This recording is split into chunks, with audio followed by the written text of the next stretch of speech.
இப்போ பட்டி வந்து நம்ம கட் பண்ணி தைக்கலாம். இப்போ நம்ம ஆல்ரெடி மெஷர்மெண்ட் எடுத்தது 3.5 இன்ச்சுக்கு வந்து எடுத்திருந்தோமா, இந்த சைடில் இருக்கிற உயரம் வந்து பட்டியோட உயரம் 3.5 இன்ச்சு.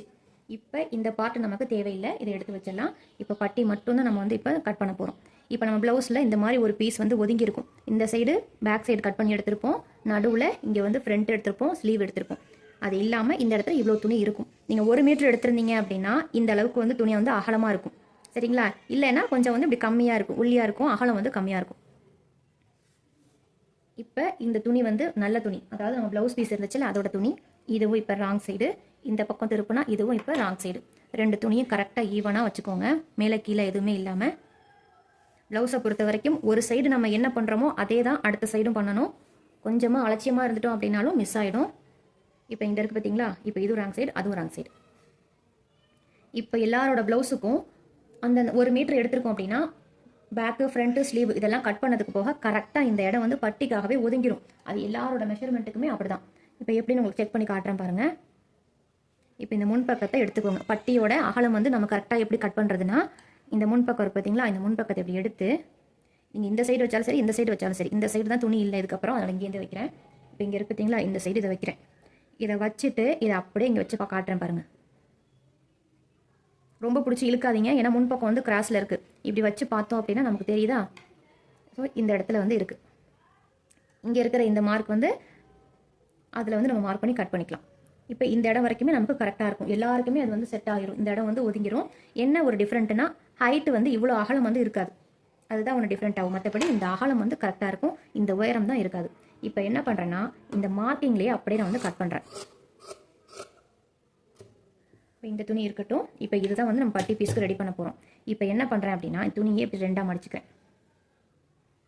துணியை இப்படி 2ஆக மடிச்சுட்டு கீழே 1 இன்ச்சு. இப்போ எனக்கு துணி அகலமாக இருக்குது, இந்த உயரம் இருக்குங்கிறனால நான் 1 இன்ச்சு மார்க் பண்ணுறேன். உங்களுக்கு துணி இந்த அளவுக்கு இல்லை அப்படின்னா நீங்கள் ஒரு 1/2 இன்ச்சு மார்க் பண்ணிக்கோங்க. சரியா? இப்போ இந்த இடத்துல ஒரு 1 இன்ச்சுக்கு நான் மார்க் பண்ணிட்டேன். இந்த மார்க் பண்ணதை இந்த 4 பீஸ் இருக்குது பார்த்தீங்களா, இந்த 4 பீஸையும் அப்படியே பிடிச்சி ஒரு அர்க்காட் பண்ணிடணும். நம்ம மடித்து தைக்க போகிறோம், அதுக்காக அர்க்காட் பண்ணிக்கிறேன். இப்போ அர்க்காட் பண்ணிட்டேன். இப்போ அடுத்து என்ன பண்ணணும்னா, இப்போ 2 சைடு இருக்குது, 2 சைடில் ஏதாவது ஒரு சைடு வந்து கொக்கி பக்கம் வர மாதிரி நம்ம வச்சுக்கணும். கொக்கி பக்கம்னா அந்த ப்ளவுஸில் இங்கே இருக்குது பார்த்தீங்களா, முன் பக்கத்தில் இந்த கொக்கி பக்கம், இந்த கொக்கி பக்கம் வர மாதிரி வச்சுக்கணும். இப்போ 2ல் எதை வேணாலும் நீங்கள் வச்சுக்கலாம். இப்போ நான் இந்த பக்கம் வச்சுருக்கேன். இப்போ இங்கே கொக்கி பக்கம், இப்போ இந்த கொக்கி பக்கத்தை இப்போ விட்டுருங்க. இப்போ இது வந்து இப்போ சைடில், இது வந்து இந்த கொக்கி பக்கம். கொக்கி பக்கத்துக்காக இந்த இடத்துல ஒரு ஏரோ மார்க் போடுறேன். இப்போ இது கொக்கி பக்கம். இந்த இடத்துல 2ஐயும் இப்படி ஒன்றா பிடிச்சிக்கிறேன். பிடிச்சிட்டு இந்த சைடு இன்னொரு அர்க்காட் பண்ணுறேன். கீழே அர்க்காட் பண்ணது வந்து தைக்கிறதுக்காக 2 துணிலையும் பண்ணியிருக்கேன். இந்த அர்க்காத் எதுக்கு அப்படின்னா, கொக்கி பக்கம்னு நமக்கு அடையாளம் தெரியறதுக்காக. இப்போ ஸ்லீவ்லலாம் எப்படி நம்ம அர்க்காட் பண்ணியிருக்கோம் முன்குழிவு கட் பண்ணுறதுக்கு, அதே மாதிரி இது கொக்கி பக்கத்துக்காக நான் வந்து அர்க்காட் பண்ணியிருக்கேன். நீங்கள் என்னதான் ஆரோ மார்க்கு சிம்பிள் ஏதாவது வச்சாலும் அது அலைஞ்சு போகிறதுக்கு வாய்ப்பு இருக்குது. இந்த மாதிரி குட்டியாக வந்து ஒரு அர்க்காட் பண்ணிக்கோங்க. இப்போ இது வந்து இப்போ கொக்கி பக்கம். இப்போ இந்த சைடு, இந்த சைடில் இங்கே தான் நமக்கு அர்க்காத் இருக்குது. இந்த அர்க்காத்து இங்கே இருக்குது. இப்போ இந்த அர்க்காத்துலேருந்து நமக்கு இங்கே மேலே நமக்கு ப்ளவுஸில் வந்து எவ்வளோ எடுத்திருந்தோம், சைடோட உயரம் 3.5 இன்ச்சு எடுத்திருந்தோம். அந்த 3.5 இன்ச்சை கரெக்டாக இந்த மார்க் பண்ணியிருக்கோம் பார்த்தீங்களா, இந்த மார்க்லேருந்து கரெக்டாக இந்த 3.5 இன்ச்சை இங்கே மேலே வைக்கிறேன். இங்கே மேலே வச்சுருக்கேன். இங்கே வச்சுருக்க அதே 3.5 இன்ச்சை இங்கேயும் வச்சுக்கலாம். இல்லை 3.5 இன்ச்சு வேண்டாம் அப்படின்னா 3.25 இன்ச்சு, 3 இன்ச்சு, 2.5 இன்ச்சு, 2.5 இன்ச்சுக்கு கீழே போக வேணாம். அதிகபட்சம் 2.5 இன்ச்சுக்கு மேலே இங்கே என்ன வருதோ அதுக்கு ஈக்குவலாக வைக்கலாம். சரிங்களா? அதுக்கு மேலே வேண்டாம். ரொம்ப வந்து இது இப்போ இந்த இடத்துல எவ்வளோ இருந்தாலும் நமக்கு சைடில் தையல் போடும்போது கரெக்டாக ஃபிட் ஆயிரும் உயரம். ஆனால் இந்த இடத்துல நீங்கள் 3.5 இன்ச்சை விட 4 இன்ச்சு 4.5 வச்சிங்கன்னா என்ன மிஸ்டேக் வரும், மெஷர்மெண்ட்டில் எதுவும் சேஞ்ச் ஆகாது. இது நம்ம ப்ளவுஸ் போட்டதுக்கு பிறகு நமக்கு வயிறில் வந்து தொப்பை பகுதி இருக்கும், அந்த தொப்பையில் வந்து இது பட்டு இந்த நீங்கள் இவ்வளோ தூரம் தச்சது என்ன ஆகும்னா அப்படியே சுருண்டுட்டு இப்படி மேலே போயிடும். இந்த சைடு கரெக்டாக இருக்கும், இந்த சைடு நம்ம வயிறில் வந்து பட்டு இது இப்படியே மேலே சுருண்டுட்டு போயிடும். அந்த ஒரு ரீசனுக்காக தான் இவ்வளோ தூரம் வைக்க வேணாம்னு சொன்னது. மற்றபடி மெஷர்மெண்ட்டில் எதுவும் சேஞ்ச் ஆகாது, ப்ளவுஸும் தப்பாகாது.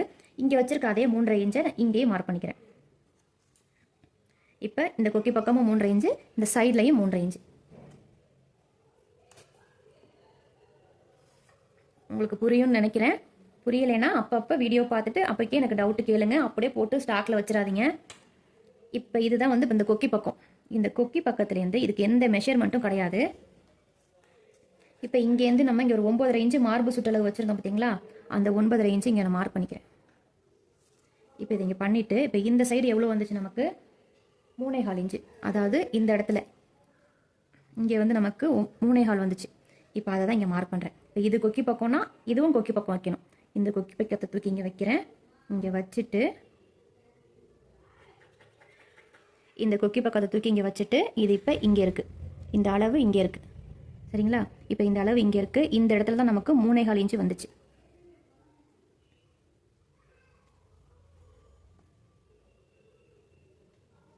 நம்ம இப்படி வைக்கும்போது இங்கே தான் இப்படி வந்துருந்துச்சு. இந்த இடத்துல 3.5 இன்ச்சும் இந்த இடத்துல 3.25 இன்ச்சும் வந்துருந்துச்சு. உங்களுக்கு தெரியுதா? Sorry, 3 inch. இங்கே 3 இன்ச்சும் இங்கே 3.5 இன்ச்சும் வந்துருந்துச்சு. இப்போ அதே தான் இங்கே வந்து நான் மார்க் பண்ணுறேன். இப்போ இந்த இடத்துல இருக்குது அந்த அளவு, அந்த 3 இன்ச்சு மார்க் பண்ணது பார்த்தீங்களா, அது இந்த இடத்துல இருக்குது. ஏன் இதை இங்கே அக்யூரேட்டாக இங்கே மார்க் பண்ண சொல்கிறேன்னா, இந்த இடத்துல தான் நம்ம சைடில் தையல் போடுவோம், அதுக்காக. இப்போ இது இருக்கிறது அப்படியே இந்த 3.5 இன்ச்சு அப்படியே இருக்கட்டும். இப்போ இங்கேருந்து இங்கே ஆல்ரெடி வந்து இங்கே தையலுக்காக இங்கே 1 இன்ச்சு விட்டுருக்கோம். இந்த 1 இன்ச்சுக்கு அப்புறம் இங்கே ஒரு 3 இன்ச்சு எவ்வளோ இருந்துச்சோ அதை அப்படியே இங்கே மார்க் பண்ணியிருக்கேன். 3 இன்ச்சு இது இந்த சைடில், இங்கே 3.5 இன்ச்சு, இங்கே வந்து 3, இந்த இடத்துல 3.5 இன்ச்சு. ஆனால் நான் தைக்கும்போது இந்த மாதிரிலாம் மெஷர்மெண்ட்லாம் எடுக்க மாட்டேன். நானே வந்து கட் பண்ணி எடுத்துருவேன், கரெக்டாக இருக்கும். இப்போ நீங்கள் வந்து எல்லாத்தையுமே A to Z தெரிஞ்சுக்கணுங்கிறதுக்காக தான் இவ்வளோ டீட்டெயில் வந்து உங்களுக்கு நான் சொல்கிறேன். இப்போ இங்கே 3.5 இன்ச்சு வச்சுருக்கேன், இங்கே 3 இன்ச்சு வச்சுருக்கேன். இப்போ இந்த இடத்துல 3.5 இன்ச்சு அப்படியே வச்சுருக்கேன். இப்போ இங்கே வச்சுருக்க இந்த 3 இன்ச்சு இந்த 3.5 இன்ச்சுக்கு இப்படி ஒரு கோடு போட்டேன். அடுத்தது இங்கே இருக்கிற இந்த கொக்கி பக்கத்தில் இருக்கிற 3.5 இன்ச்சுலேருந்து இப்படி ஒரு பெண்டு கொடுத்துருக்கேன். இதுக்கு எந்த மெஷர்மெண்ட்லாம் எதுவும் கிடையாது. லைட்டாக வந்து ஒரு போட் ஷேப்பில் ஒரு பெண்டு. இந்த பெண்டு வந்து இப்படி கீழே நல்ல டெப்த்தாலாம் போகக்கூடாது, ஒரு ஸ்லாண்டிங்காக ஒரு டெப்த்து. இந்த 3 இன்ச்சை மீட் பண்ணுற மாதிரி, அப்புறம் இந்த 3 இன்ச்சு இந்த 3.5 இன்ச்சை மீட் பண்ணுற மாதிரி ஒரு கோடு போட்டு போகிறோம். அவ்வளோதான். இப்போ இவ்வளோ தான் வந்து பட்டி. இப்போ இதை வந்து அப்படியே நமக்கு வந்து கட் பண்ணிக்கலாம்.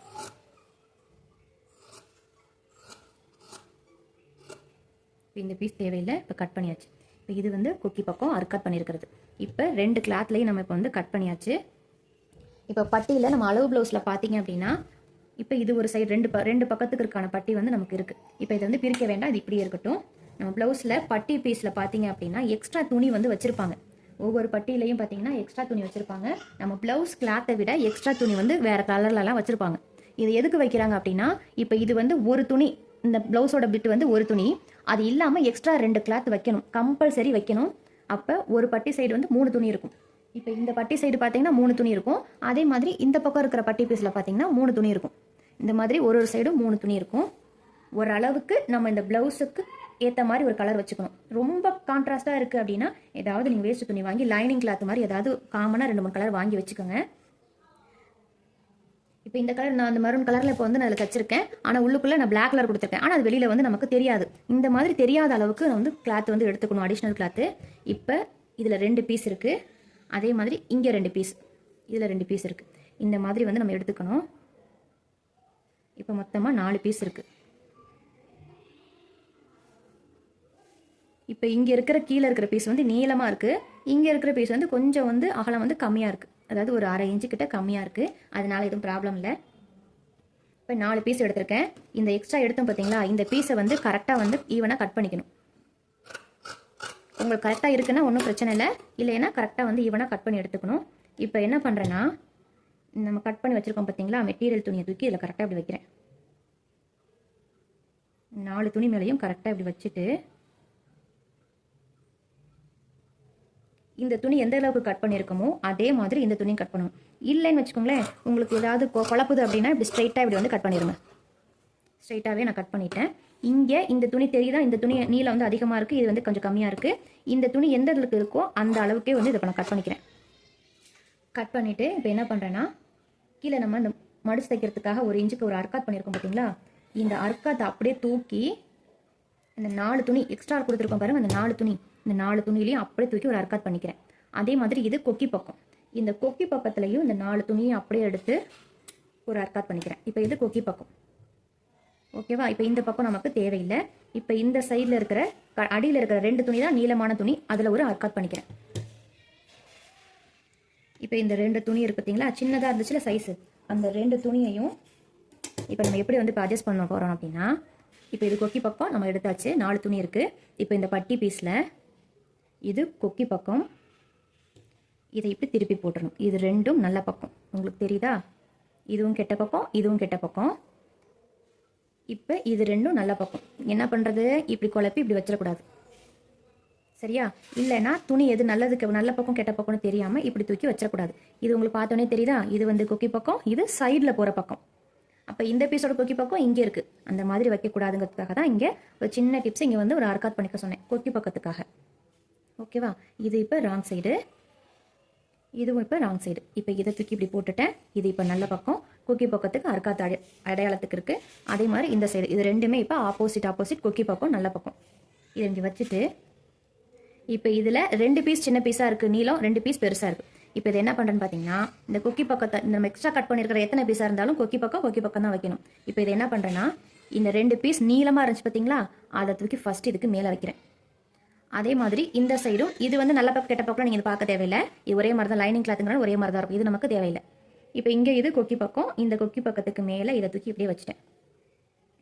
இப்போ அடுத்து என்ன பண்ணுறேன், இன்னும் 2 பீஸ் வந்து நீளம் வந்து குட்டியாக இருந்துச்சு, இல்லை ஒரு 1/2 இன்ச்சு டிஃப்ரெண்ட்டாக இருந்த துணி தூக்கி இது கொக்கி பக்கம், இந்த கொக்கி பக்கத்தை தூக்கி இதுக்கு மேலே இப்படி வைக்கிறேன். இப்போ தெரியுது உங்களுக்கு? இது நல்ல துணி, இது நீளமாக இருந்த துணி, அது குட்டியாக இருந்த துணி.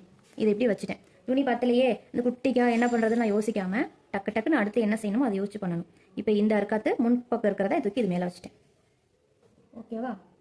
இப்போ நீங்கள் வந்து நகர்ந்துராமல் இருக்க ஒரு பின் வந்து பண்ணிக்கோங்க. இப்போ இதை எடுத்து அரேஞ்ச் பண்ணி வச்சாச்சு. இதுவும் கொக்கி பக்கம், இதுவும் இப்போ கொக்கி பக்கம்.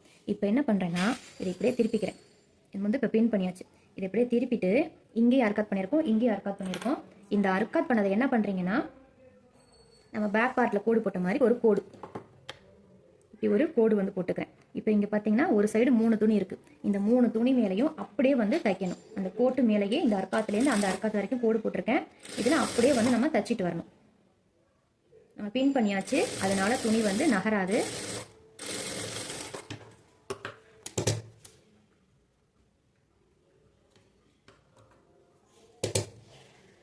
இப்போ பார்த்தீங்கன்னா நான் தச்சிட்டேன். இந்த மாதிரி தையல் போட்டாச்சு. இதே மாதிரி இந்த சைடும் தையல் போட்டுக்கணும். இந்த சைடும் அதே மாதிரி கோடு போட்டு தான் நீங்கள் தைக்கணும். நான் அப்படியே வந்து தைச்சிருவேன், ப்ராக்டிஸ் இருக்கனால கோடு போட்டு தைங்க. இல்லைன்னா தைக்கும் போது இப்படி கோணல் மானலாக வந்துடும். அதனால் கரெக்டாக வந்து தைக்கணும். நான் அங்கே தைக்க ஆரம்பித்தேன்னா இந்த அர்க்காத்தை பார்த்துட்டே இங்கே கொண்டாந்து கரெக்டாக வந்து ஜாயின் பண்ணிடுவேன். தெரியுதா? இது வந்து மேலே கீழே இருக்காது, ஒரே மாதிரி ஹைட்டில், அந்த 1 இன்ச்சு ஹைட்டில் அப்படியே இருக்கும். இப்போ இதுவும் அர்க்காத்து கொக்கி பக்கம், இதுவும் அர்க்காத்து. இப்போ அடுத்து என்ன பண்ணணும்னா, இது இப்படி திருப்பிக்கணும். திருப்பிட்டு இந்த நல்ல துணியை மட்டும், ப்ளவுஸ் துணியை மட்டும் திருப்பிட்டு கையை வச்சு நல்ல ஒரு கீரல். இதுக்காண்டி நகத்தெல்லாம் நீங்கள் வளர்த்துக்க வேணாம். லைட்டாக வந்து ஒரு கையை வச்சு ஒரு ப்ரெஸ் பண்ணிட்டீங்கன்னா போதும். அது அப்படியே வந்து அமுங்கிடும். இதை கையை வச்சு இந்த நல்ல துணிக்கு மேலே ஒரு ப்ரெஸ் பண்ணி விட்டணும். ஓகேவா? இதை பண்ணிவிட்டு இப்போ என்ன பண்ணணும்னா, இதை அப்படியே உங்களுக்கு இந்த மாதிரி ப்ரெஸ் பண்ண முடிஞ்சிச்சுன்னா நீங்கள் வச்சு பண்ணி விடுங்க. இல்லை எனக்கு ப்ரெஸ் பண்ணுறதுக்குலாம் வரல அப்படின்னா என்ன செய்யணும்னா, இந்த பார்த்தீங்களா, இந்த துணி இருக்குல்ல, இந்த துணி இருக்கா, இதுக்கு மேலே இது தள்ளி விட்டுட்டு இந்த பிசுறு இருக்குல்ல, அதாவது இந்த உள்ளு பக்கம் இந்த பிசுறு இருக்கும், இது இப்படி தான் தச்சிருப்போம். இப்படி இருக்குல்ல, இதுக்கு மேலே இப்போ இந்த இடத்துல இந்த வந்து இந்த பிசுறு இருக்காது, இந்த இடத்துல இருக்கும். இப்போ இதை இங்கே வச்சு இந்த இடத்துல ஒரு ஓரமாக இந்த லைனிங் கிளாத் நம்ம கொடுத்துருக்கோம் பாருங்கள், இந்த கிளாத்துக்கு மேலே ஒரு தையல். உங்களுக்கு இதுலேயும் ஒன்று சொல்லித்தரேன், நான் எப்பயும் தைக்கிறது அதுலேயும் ஒரு சொல்லித்தரேன். உங்களுக்கு எது கரெக்டாக வரதோ செட் பண்ணிக்கோங்க. இப்போ இங்கே வந்து தச்சுட்டு இப்போ நம்ம அப்படியே இதை இப்படி திருப்பினோம்னா நமக்கு கரெக்டாக அந்த துணி வந்துடும். எதையும் நம்ம வந்து அட்ஜஸ்ட் பண்ண தேவையில்லை. ஏன்னா நம்ம வந்து நகராமல் ஒரு தையல் போட்டுட்டோம் அதுக்காக. இப்போ வந்து ஒரு தையல் போட்டாச்சு. இப்போ என்ன பண்ணுறேன்னா, இந்த துணி வந்து இதுக்கப்புறம் போகாது, ஏன்னா தையல் போட்டாச்சு. இப்போ என்ன பண்ணணும்னா, ஒரு 1/4 இன்ச்சோ 1/2 இன்ச்சோ உங்களுக்கு தெரியுதா? இது வந்து நல்ல துணி. இதுக்கப்புறம் கோடு போட்டு அள்ளி அழிக்கக்கூடாது. இதுக்கப்புறம் கொஞ்சம் பார்த்து தான் பண்ணணும். இதுக்கு மேலெல்லாம் டிசி மார்க்கர் ரொம்ப யூஸ் பண்ணக்கூடாது. அதனால தான் இப்படி லைன் மட்டும் டாட் போட்டிருக்கேன். இதுக்கு மேலேயே ஒரு 1/4 இன்ச்சா இல்லை 1/2 இன்ச்சு அப்படியே வந்து ஒரு தையல் போட்டு வரணும்.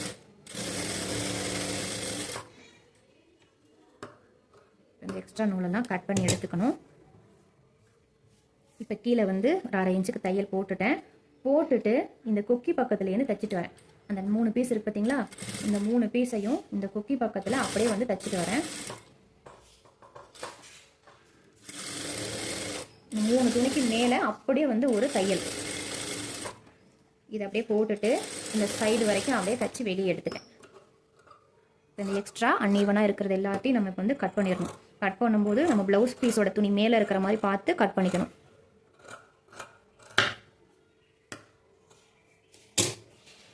ஓகேவா? இப்போ நம்ம வந்து பட்டி பீஸ் வந்து தச்சாச்சு. நம்ம பேப்பர் கட்டிங் பண்ண மாதிரியே இதை வந்து தச்சாச்சு. இப்போ இது தையல் போட்டுட்டு தைச்சேன். இது எப்படி தைக்கிறேன்னு பார்த்தீங்கன்னா, இதை கையை வச்சு இப்படியே நீவி விட்டேன்னா, இதை கையை வச்சு நல்லா நீவி விட்டுட்டு இதை அப்படியே வந்து இப்படி உள்ள அமைக்கிடணும். முன்னாடி இதில் என்ன பண்ணோம்னா, இந்த லைனிங் கிளாத்தில் ஒரு ஓர தையல் போட்டோம். இதில் போடாமல் இந்த பிசுரை இந்த பக்கம் ப்ளவுஸ் பீஸ் பக்கம் தள்ளிட்டு அப்படியே இது உள்ளே தள்ளிட்டு, இப்போ அதில் போட்ட மாதிரி அதே 1/2 இன்ச்சு அந்த டிஸ்டன்ஸ்லேயே வந்து இதுலேயும் வந்து ஒரு தையல். உங்களுக்கு 2 இது சொல்லி கொடுத்துருக்கேன். 2ல் எது வேணுமோ நீங்கள் அதே மாதிரி ஃபாலோ பண்ணிக்கலாம். எது உங்களுக்கு ஈஸியாக இருக்கோ அதை மெத்தட் யூஸ் பண்ணிக்கோங்க. இப்போ அதே மாதிரி சுற்றிலும் அப்படியே வந்து நான் தையல் போட்டுக்கிறேன். 3 துணி மேலேயும் தையல்.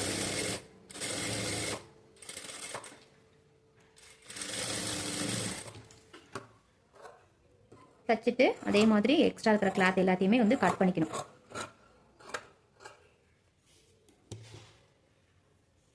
இப்போ பார்த்தீங்களா, இதுவும் கொக்கி பக்கம், இதுவும் கொக்கி பக்கம். இந்த 2 அர்க்காத்தும் இங்கே இருக்குது. இதுவும் கொக்கி பக்கம், இதுவும் கொக்கி பக்கம். இப்போ இதை தைச்சிட்டு இப்போ என்ன பண்ணுறேன்னா, அந்த 2 கொக்கி பக்கத்தையும் ஹைட்டு கரெக்டாக இருக்கான்னு செக் பண்ணிக்கணும். 2 கொக்கி பக்கத்தோட ஹைட்டு கரெக்டாக இருக்கான்னு செக் பண்ணிவிட்டு, அதே மாதிரி இந்த சைட்லையும் ஹைட்டு கரெக்டாக இருக்கான்னு செக் பண்ணிக்கணும். ஏதாவது கொஞ்சம் கூட குறைய இருந்துச்சு அப்படின்னா அதை இப்பயே கட் பண்ணி சரி பண்ணிக்கணும். இப்போ ரெண்டுமே வந்து கரெக்டாக இருக்குது. இப்போ என்ன பண்ணுறேன்னா, இது 2 கொக்கி பக்கம் இந்த இடத்துல ஒரு ஷார்ப்பாக இருக்குது பார்த்தீங்களா, இந்த ஷார்ப்பை லைட்டாக அப்படி கட் பண்ணிடுறேன். இந்த ஷார்ப்பை லைட்டாக வந்து அப்படியே ஒரு முக்கோணம் மாதிரி இருந்ததை அப்படி கட் பண்ணி விட்டுட்டேன். கொக்கி பக்கம் தான் கட் பண்ணணும், சைடில் கட் பண்ணக்கூடாது. இப்போ பட்டி வந்து நம்ம ரெடி பண்ணியாச்சு. இப்போ அடுத்த ஸ்டெப் என்னென்னா, இதை எடுத்து அதில் ஜாயின் பண்ணணும்.